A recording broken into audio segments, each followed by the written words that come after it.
La sociedad del mito, reputación y posicionamiento en tiempos de narrativas en disputa. Esta es una publicación de ICARE, del Centro de Comunicación ICARE. Está con nosotros Yadira Aguagallo, ella es la directora de comunicación de ICARE. ¿Sí o no? Así es. Estoy chocado. Yadira, y entonces queremos hablar del libro. El libro fue presentado ayer, ¿verdad?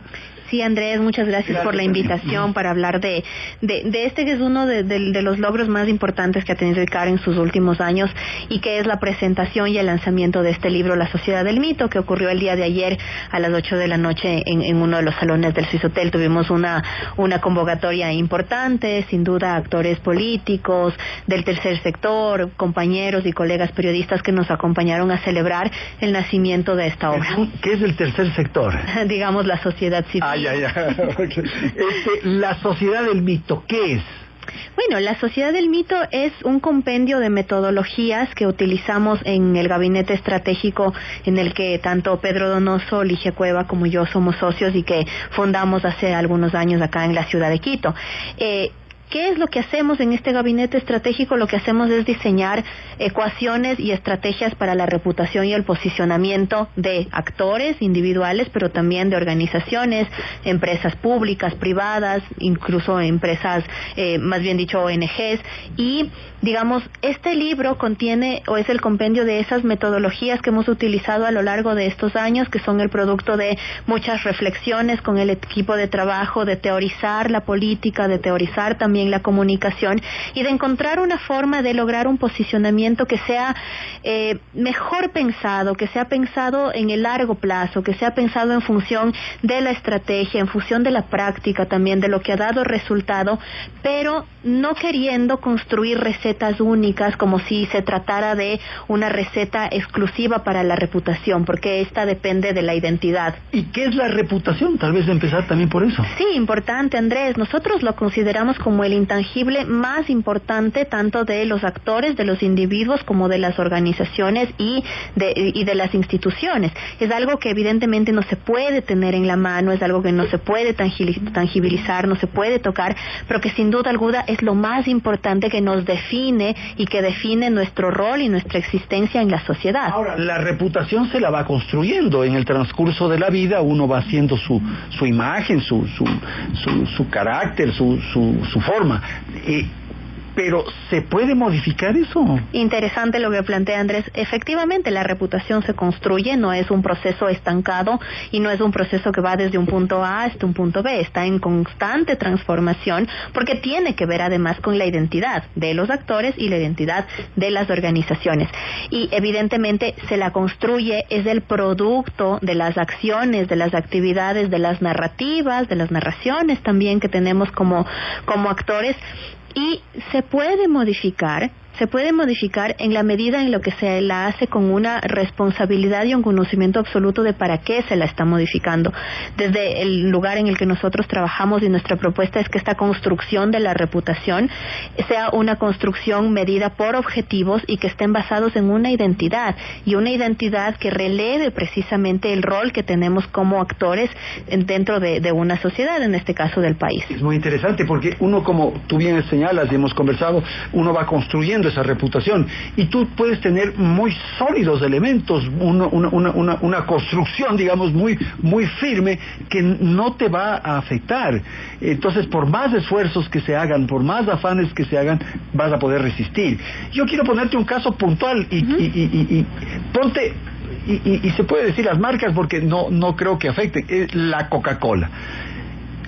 Todo el mundo habla mal de la Coca-Cola, todo el mundo dice cuestionamientos y observaciones a la Coca-Cola sobre diversos aspectos. Pero mira cómo es una empresa tan sólida y está ahí tan firme. Claro, ahí me parece indispensable, Andrés, que podamos marcar una diferencia entre la imagen y entre la reputación. Evidentemente una cosa es la imagen, y la imagen tiene que ver hace la relación precisamente a cómo mantenemos o tenemos en la retina o mantenemos nuestro primer pensamiento cuando se nos evoca una palabra como la Coca-Cola que usted mencionaba. Inmediatamente creo que todos los que nos escuchan inmediatamente viene a su cabeza el sello, una botella, algún recuerdo relacionado. Eso es la imagen, porque alude precisamente hacia lo gráfico, hacia la imagen que yo tengo de determinada marca, organización, inclusive persona. La reputación, sin embargo, es algo que usted mencionaba al inicio. Usted decía, se habla y se dicen muchas cosas relacionadas con esta marca en particular, pueden ser buenas, pueden ser malas, pueden ser neutrales. Eso de lo que se habla, que no es la imagen, eso es la reputación.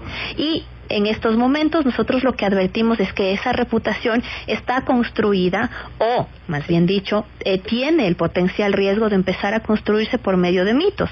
¿Y qué son los mitos? Los mitos son narraciones que no necesariamente tienen un asidero en la realidad. Bueno, pero de eso estamos construidos. Todos. La historia de la humanidad está en eso. Totalmente. Hace un momento hablábamos con un doctor sobre la acupuntura y probablemente muchísimas de estas referencias que él hizo son parte de la leyenda, ¿no? De la historia que vamos cambiando y vamos inventando incluso. Exactamente. No hemos querido en este libro, La Sociedad del Mito, muy interesante, ¿eh? No hemos querido en este libro, La Sociedad del Mito, adentrarnos en esos mitos fundacionales que evidentemente cada cultura, cada sociedad, cada pueblo, cada país los tiene y que son parte constitutiva de las identidades. Hemos querido, digamos, hablar de la categoría del mito como una narración que se crea en función de las cosas que vemos, que escuchamos, que compartimos, de nuestros círculos inmediatos de comunicación, de nuestros círculos inmediatos de generación de la opinión, y que en base a esas narraciones construimos verdades que a veces no necesariamente son verdades que tengan un asidero en la realidad o que tengan una comprobación. Entonces, desde el momento en el que una organización, una empresa, por poner un ejemplo, construye su reputación en función de un mito, pero ese mito no tiene un asidero en la realidad, es muy susceptible a que pueda experimentar una crisis de carácter reputacional. Si mañana ocurre algo y esa organización con una identidad un poco difusa, que ha dejado que su reputación se construya sobre la base de un mito, puede perfectamente caer en una zona de funcionalidad que le haga funcional a una crisis de cualquier nivel, mediática, política, comercial, y lo que estamos viendo también como fenómeno en los últimos años es que las crisis ya mutan también hacia el lado de lo judicial, y por eso hemos tenido que entrenarnos muchos en entender también cuáles son los abordajes de la comunicación y del manejo de crisis también en ámbitos judiciales. Ahora, esto es muy interesante porque hay también ahora el tema de las redes sociales. Entonces tú puedes desarrollar, y bueno, se hacen estas campañas, estos troles, en fin, para afectar a alguien. ¿Cómo responder frente a eso? Importante lo que menciona Andrés, y aquí me voy tal vez a la estructura de capítulos que ya plantea La Sociedad del Mito, porque el primer capítulo lo que está planteando es cómo identificamos un mito, cómo sabemos que a lo que nos estamos enfrentando es un mito, y cómo logramos identificar esas narraciones que se han construido sobre verdades que no tienen una comprobación científica y que pueden estar afectando nuestra reputación. Y lo que decimos es, un mito, ¿no es cierto?, es una verdad que se sostiene con la narración, pero además de los mitos establecemos que existen los aforismos, y que son los aforismos, van mucho más de ya verdades instaladas, son verdades irrefutables, que nadie se atreve a refutar, aunque podrían estar equivocadas.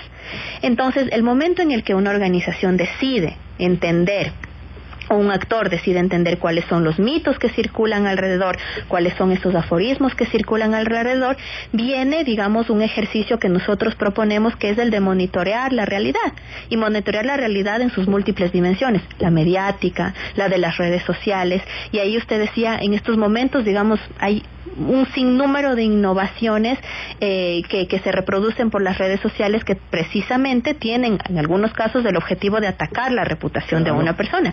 Y lo que nosotros proponemos, o la invitación que hacemos, es que tanto actores como organizaciones, o como instituciones, o como entidades, deberían hacer un trabajo súper profundo de monitorizar, de hacer un seguimiento, pero no desde lo cuantitativo, es decir, no desde cuántas veces se nombra a Andrés Carrión en las redes sociales, sino lo que se está diciendo del actor en las redes sociales, de lo que no se está diciendo incluso, es decir, ya que la reputación es un activo intangible que tiene sus bases en la cualidad, lo que corresponde es que el monitoreo de esa reputación se haga con herramientas también cualitativas, es decir, que podamos hacer un análisis del discurso, un análisis de la gráfica, un análisis, incluso tantos análisis que se pueden hacer ahora desde las teorías que tienen el abordaje de lo cualitativo como herramienta de medición.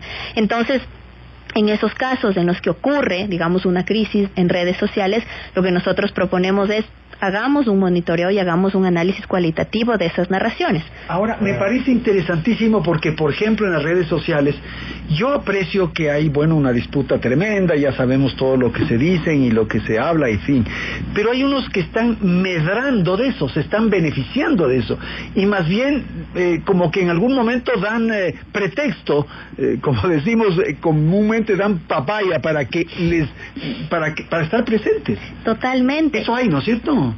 Ocurre no solo en Ecuador, digamos, no es patrimonio solamente del país, ocurre en toda América Latina y estoy completamente segura que alrededor del mundo también. Y entonces ahí lo que nosotros proponemos en esta obra es un análisis a cómo somos una sociedad que está ritualizada por el impulso de opinar. ¿Ya? Por esta pulsión por opinar. Actualmente, año 2022 de este siglo, las personas, no solamente los ecuatorianos, pero las personas nos sentimos en la obligación de tener una opinión para todo. Porque sentimos que si no participamos de ese rito de la opinión, no existimos simplemente dentro de la escala de lo social. Si no opinamos desde nuestras redes sociales, si no opinamos desde el Twitter, si no nos sumergimos en la conversación y en la polémica del día, sentimos simplemente que no existimos. Entonces, somos una sociedad ritualizada por la opinión y ese rito de la opinión a su vez empieza a generar mitos. El problema está cuando, como actores, como empresas públicas o privadas, como ONGs, como activistas, por ejemplo, no nos damos el trabajo de identificar en qué ritos de la opinión estamos ingresando, o nosotros mismos, nuestra identidad, en qué ritos de la opinión están siendo debatidos y qué mitos están siendo construidos por nosotros. Pero precisamente es eso, somos una sociedad ritualizada hacia opinar. Bueno, pero hay este principio que es de Hollywood, porque los actores de Hollywood, es que lo importante es que hablen, aunque hablen mal, pero que hablen de uno. Ese es el concepto yo veo, por ejemplo, de quienes están en la política, ahora en el TikTok. No les importa hacer un ridículo, estar bailando, saltando, haciendo cosas medias ridículas. No les importa, porque lo que les interesa es que hablen, que la gente comente. Exactamente, porque vivimos en la sociedad del mito y en la sociedad del rito y de esa pulsión, esa necesidad por opinar, por ser parte de algo. Claro, es que es bien interesante, no sé, hace algunos años, ¿cuál era la pulsión por estar presente? No sé, tal vez la posibilidad de tener un título universitario, se me ocurre, ¿no es cierto?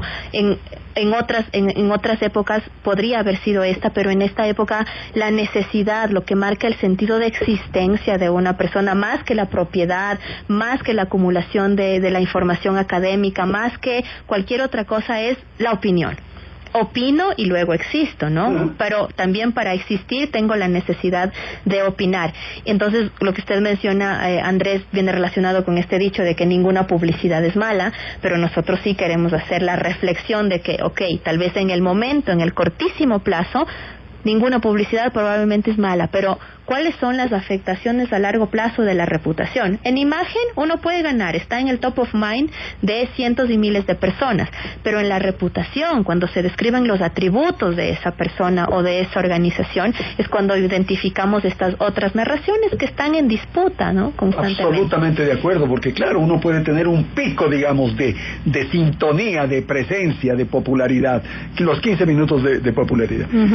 Pero el trabajo y la tarea y finalmente la evaluación es en el trayecto, en el tiempo, y al final uno tiene la evaluación de la historia, si cabe el término. Por eso los procesos de reputación se construyen en el largo plazo, es decir, no hay una fórmula para la reputación, no es que abrimos este libro y encontramos 6 pasos para la reputación de una persona o de una organización. Es un proceso que se tiene que construir y que se construye antes, durante y después de posibles situaciones relacionadas con una crisis reputacional. En el antes se trabaja muchísimo en la identidad, por ejemplo, en saber qué somos, qué no somos, qué estamos dispuestos a ceder, cuáles son nuestros límites, qué demandan de nosotros y qué ofrecemos nosotros a quienes están a la expectativa de nuestra existencia misma en la esfera de lo social.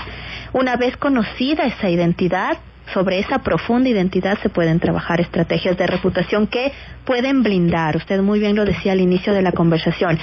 Marcar una buena reputación puede hacer que te blindes o que las organizaciones o las empresas se blinden con relación a posibles crisis que puedan ocurrir en su entorno, porque no hay nada más importante que una reputación sólida, bien construida, bien trabajada, con mucha carga identitaria. Cuando las organizaciones han trabajado de esa forma en su reputación, es muy difícil que puedan caer en algo que se denomina zona de funcionalidad, y es que son funcionales tanto para intereses positivos como para intereses negativos. Cuando se tiene una reputación armada, sólida, fuerte, es muy difícil que se pueda ser arrastrado hacia esas zonas de funcionalidad. Lo que yo he visto en las redes y en estas disputas que se dan en las redes sociales es que cuando uno tiene una muy buena reputación, más bien lo protegen, exacto, más bien lo apoyan, lo asisten. Es un blindaje. Exactamente, y esa es otra de las categorías que planteamos en este libro, ¿no? Cómo la reputación efectivamente constituye un blindaje, pero una reputación trabajada primero sobre la base de la transparencia. Se tiene que ser muy transparente para tener una reputación que permita ese blindaje. De lo contrario, digamos, el artificio puede ser muy susceptible a identificarse a través del ojo de cualquier persona, pero cuando se es transparente, cuando se ha trabajado, digamos, con responsabilidad en la construcción de ese activo, que es el activo intangible más importante, uno mismo y una organización pueden estar blindados a situaciones de crisis. Okay, muchísimas gracias a Yadira Aguagallo. Ella es la directora de comunicación de ICARE. Hoy nos ha visitado para hacernos conocer de esta publicación, de este libro que ya está circulando, La sociedad del mito, reputación y posicionamiento en tiempos de narrativa en disputa. Sin duda un documento fundamental y una propuesta novedosa que es preciso estudiar y conocer. Muchísimas gracias, Yadira. Gracias a usted, Andrés, por el interés y gracias a su audiencia.